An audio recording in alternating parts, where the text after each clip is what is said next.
idea came from a combination of things. So we actually did a project back in 2015 for Castrol where we tracked a full-size car and let you drive in virtual reality.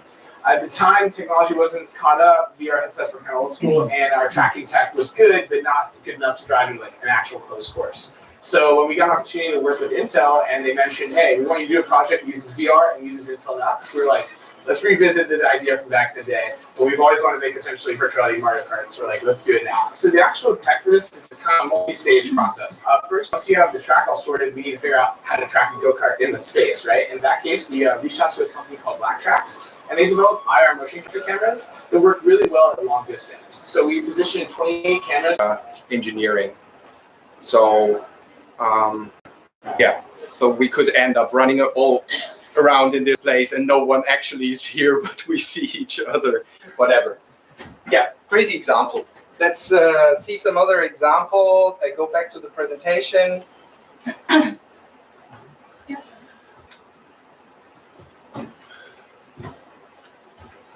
Yeah, so my example is definitely not in the crazy category, but I'm from a humanities background, and while the humanities are very much digital now, they've been transformed by access to bigger data sets, digitalization, ability to do 3D reconstructions of things.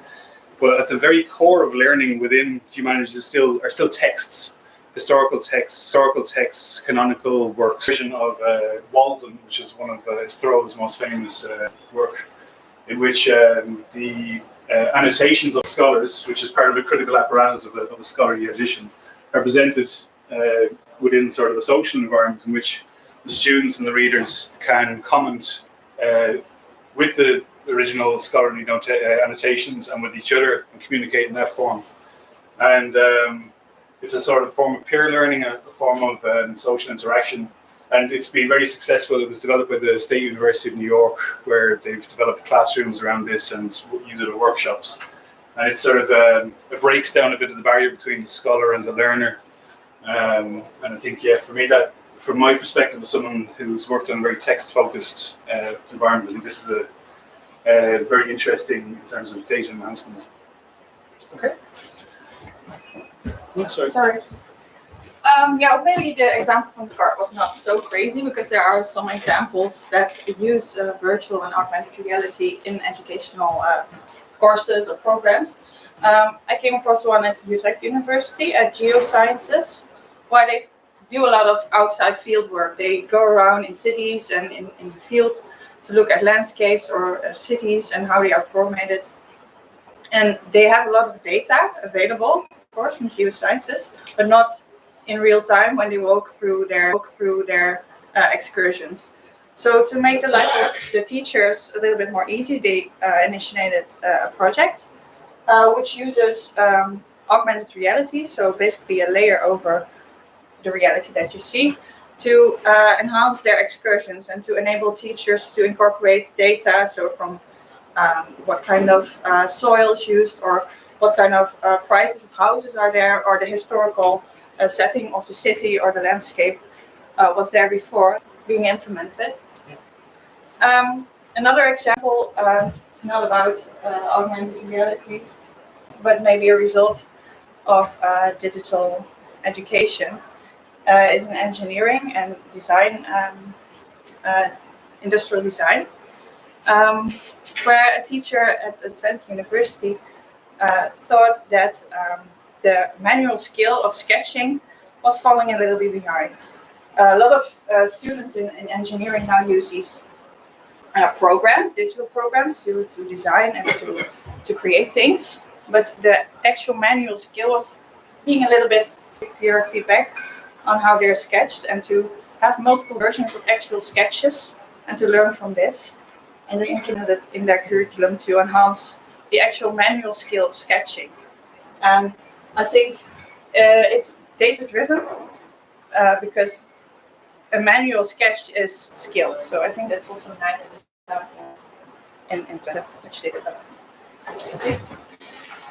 So the idea is now, if you're ready for this, of course, we're sure you have also a lot of nice example how data is used. We didn't want to present that kind of structure beforehand, but what were the things you found powerful here? What things are you completely missing?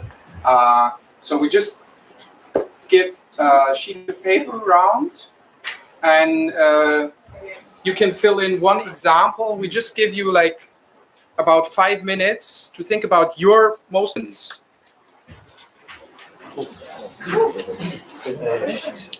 What's about the temperature? Still good? Great.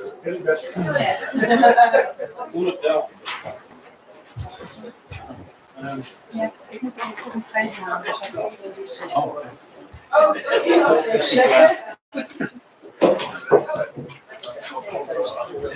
And you all get.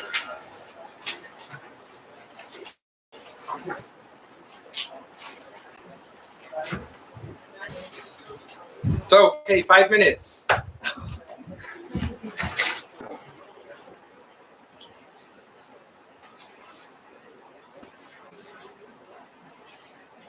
You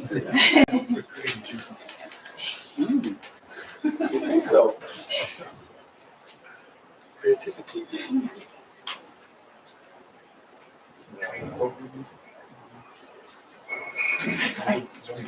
Beethoven?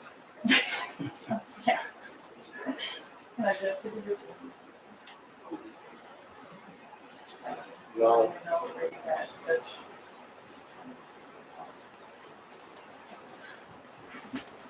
That's your preference.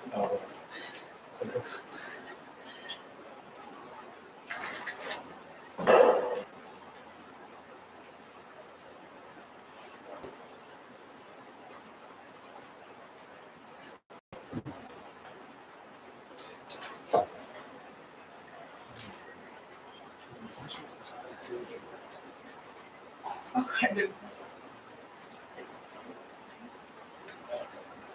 Or like,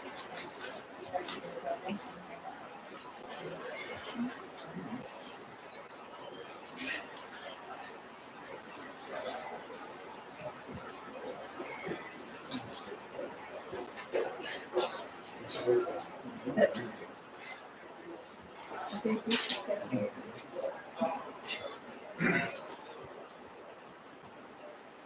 stick it in work.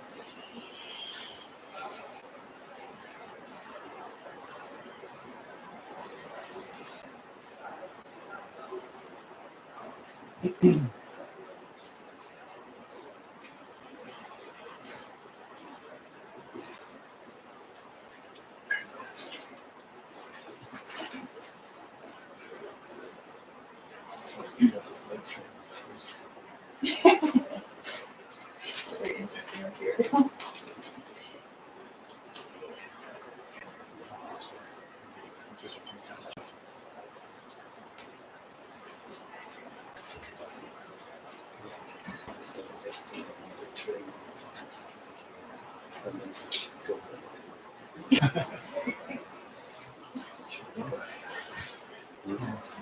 No.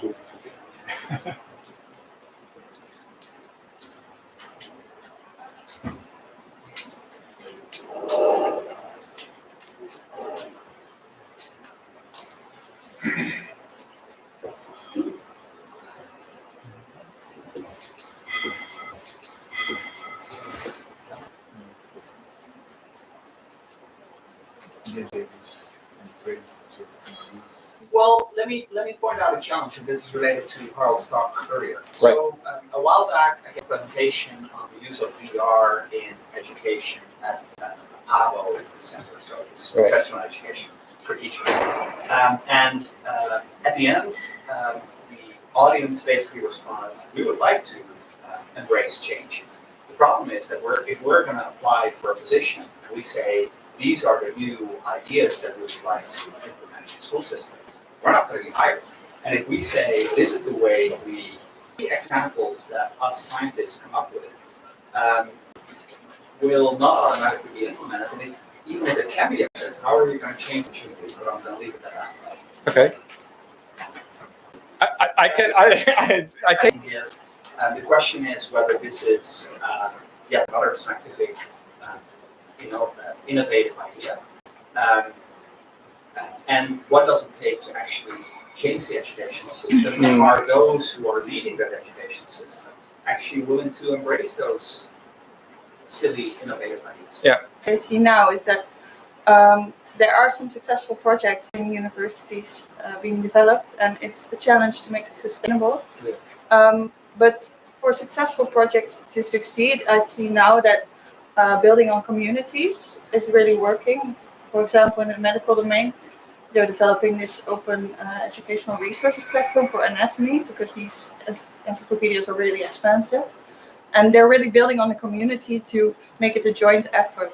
So it's cross-institutional, but built on the community of medical education. And I think if you address informal communities or communities that are not institutionalized in the sense that in a university, I think you create some kind of draagvlak. Yeah. I'm not sure the English word. Some kind of platform to give it more success on the long term. I'm curious to see next year if indeed the leaders of universities and stakeholders in governments are able to adopt those innovative ideas into the system. So it's like communities of practice you're talking about. Yeah, that's one of the things that could work. I'm not saying that it always works, but for those people that work bottom up with projects that they really believe in, they seek their groups. They You seek have to their break through the systems, structures. I think I see this reluctance too, but I see it's across the board. Very simple, but it gives you a little bit more technology and interaction with the students. That I also have, sort of like the bad guys are the educators. And if we view the bad guys, the educators as the bad guys, like those are the ones who are reluctant. It's a Perhaps mix. it's our task. They're reluctant to embrace technology. They're afraid to give up their position because if I can't stand in front of these people and stand and talk and just let the technology do the work, what am I? Because So if I'm standing at I think in at least in my experience in the last years with universities, there's a lot of happening, and I see now a lot of stuff happening in Leiden, in Delft, and Rotterdam, and comes from the student. Technology could help there in some cases, and not make the life of the educator or the professor more complicated, but more efficient and easier even, right? So the customer idea, I think, is a powerful one. Bob, you had. It's about how do you use data? Right. And I just want to go to a teacher in Delft who teaches her class in a blended format. So she made a MOOC, she used the MOOC to make the class blended. We could see from the system how many students did the work before class. And she said, I wanna stop students entering the classroom if they haven't done their homework, because I can see they have done it or not. So we had this fantastic teach again. So now in Delft, all of the business situation that we know that 30% of students may not have blended coursework and tests, etc. And so it makes life of the teachers also more difficult. This is all for all Delft? Every course. Okay, and that's based on the vision of the leadership It's of Delft it's University? part of it because you have to invest in it. No, because what I'm missing, well, is there's a lack of leadership or vision at the university, at least. Because now the university don't know what we want to do with let's say, online or digital teaching. Right. Probably just to throw in another example that's very similar. We had Arizona State University recently visiting, and they have developed in the last years a very also blended approach. They call it active adaptive, so that you try to adaptively bring the students to a level beforehand, and then have an active conversation in the classroom actually. And they It basically is more here's some money and you can sign up for an initiative. So it's very much that you have to teach and after Okay. So what you would like to see a kind right, okay. General things, but also so kind of missing, and I don't want to speak for all universities. Kind of how do we want to educate our new students, let's say in 10 years from now? Right. Okay. That's a kind of, and that's my children now. They learn online.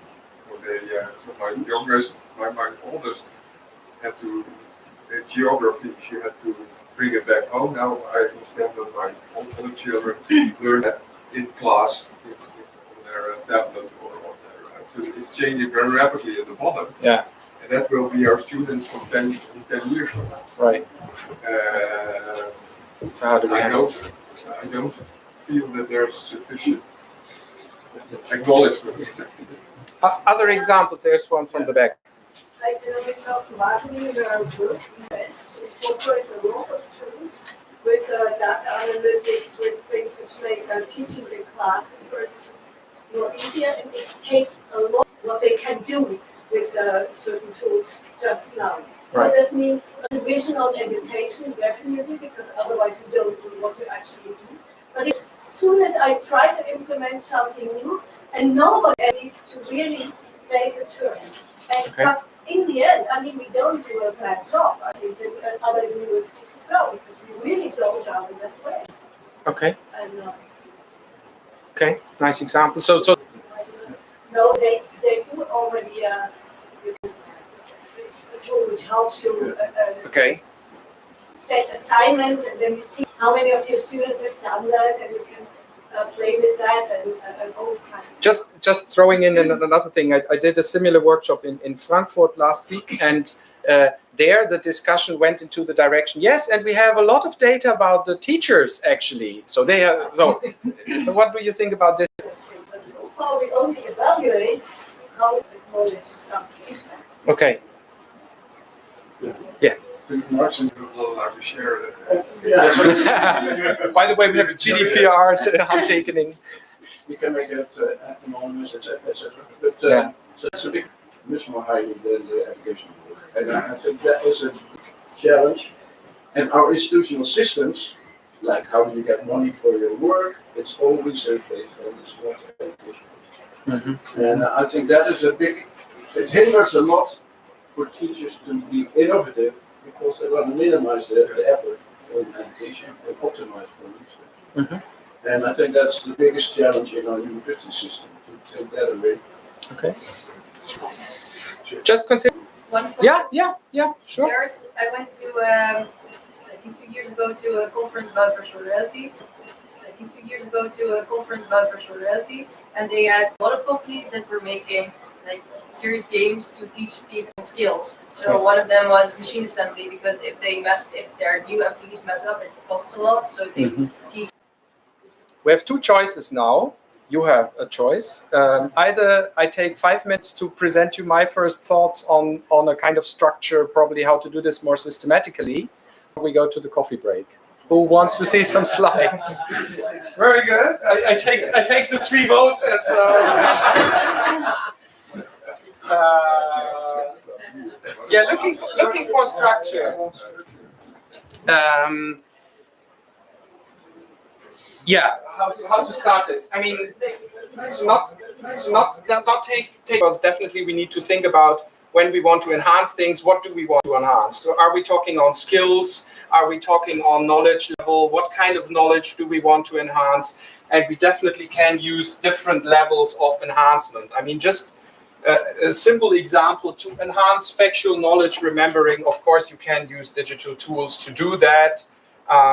And you can use data about users to do that. And I give you some small examples on how to do that. So I think we need some kind, I'm coming from, we have 10 years ago, there was a big initiative from the European Commission. There's of course social and user generated data. Then on an abstraction level, basically, I mentioned it, repetition and testing. So what we, for example, do is using tracking data and doing projects with publishers that basically have tracking of school kids, of their content, and they are interested now, how could we build in recommender systems to give, for example, to advise students on learning strategies, when to repeat certain topics, how to test them, and so on. Simulations, we talked about games. I think you really can get a deeper understanding of a conceptual space, exploring yourself with simulations. What we've been doing a lot in the field of learning analytics is trying to foster reflection and self-regulation. Just as a side remark, I'm really a fan of Cory Doctorow. So if you don't know him as an author, he writes very interesting stuff about how this can develop into the future when we work actively with data, think about the data we produce, look at the data we produce, and how to learn from that. One moment, what does that Yes. information mean? Sorry, which one? Skills? Self-regulation skills. Sorry. So yeah, this is a lot of the projects. For example, last year, what you see in the learning analytics community is trying to foster self-regulation skills of students on all levels, like setting goals, monitoring on these, and learning from their performance. Systemizing learning. Yeah. Some of the work we did, I showed you the go-kart example, but actually we built a system doing a presentation trainer and basically using real-time feedback based on data. And there are a lot of applications on this. I skipped the rest two ones.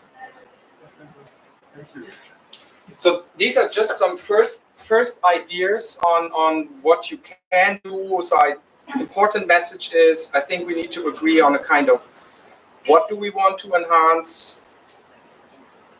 So which questions do we want to answer in a better way? And this can be on all levels. We discussed this on a personal level, on a group level, on an organizational level. What kind of data do we need? We arrived again. Thank you for traveling with digital.